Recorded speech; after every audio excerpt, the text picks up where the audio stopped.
Hey everyone, welcome back to Corporate Decoder, the place where we break down those confusing corporate filings so you don't have to.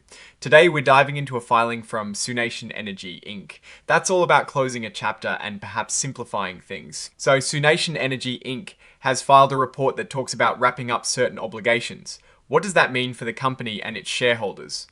Let's decode this. This is a current report, meaning it's for reporting something important that's happening right now, as opposed to a regular update. The key date here is the 16th of December 2025, which is when the main event we are discussing today actually took place. The big news in this filing is really about the termination of a material definitive agreement.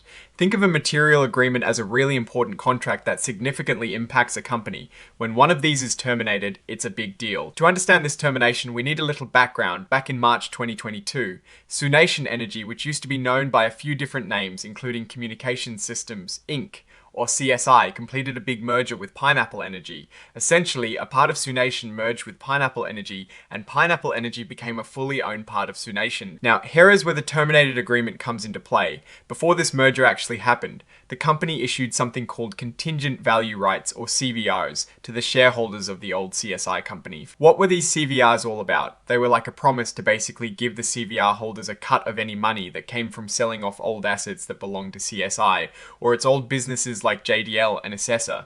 After the merger was completed, it was a way to share the potential upside of future sales of those legacy assets. As of late September 2025, the company estimated the value of these CVRs, or the potential payout to the CVR holders, to be around $288,948. This number represented what they thought those old CSI assets, which were destined for CVR holders, were worth at that time. And now the culmination of this on the 16th of December 2025, the original agreement governing these CVRs, along with two amendments made in recent years, was officially terminated. The key here is that the rights agent, which is basically like an administrator for these rights, confirmed that SUNation Energy made its final payment. This payment was a total of $276,000.48, and this amount was then distributed proportionally to all the CVR holders. So this agreement, which was tied to selling off old business parts, has finally been settled and closed. We also see the signature of James Brennan, who is the Chief Financial Officer, confirming this report. That signature signifies that the company's financial leadership is aware of and stands by this filing. So what does this all mean for SUNation Energy? On one hand, this termination signals the final cleanup of legacy obligations from a past era, specifically from the pre-merger days of CSI. It means SUNation Energy is moving further away from its previous identity and focusing on its current operations. This kind of cleanup can be positive because it removes complexities and potential future liabilities. It allows the company to streamline its structure and hopefully enhance its financial clarity. However, we also have to consider the numbers. The company estimated the CVR liability at over $288,000, but the final payout was just over $276,000. This difference, while not enormous, might suggest that the value of those legacy assets that were supposed to be sold off and distributed didn't quite meet the initial expectations. It's a small but notable point. From a strategic standpoint, closing out these types of agreements is generally a good sign.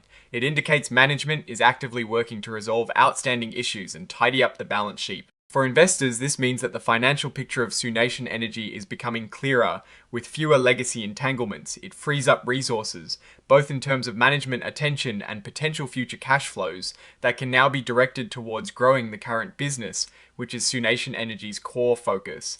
Looking at the broader picture, companies often go through these phases where they shed older parts of their business to fully embrace new directions. This termination of the CVR agreement seems to be SUNation Energy's way of putting a definitive end to a chapter related to its past as CSI. It's a move that should allow them to operate with greater focus and potentially unlock more value from their current operations without the lingering obligations of historical assets. The key will be to see how they leverage this newfound simplicity and focus to drive future growth.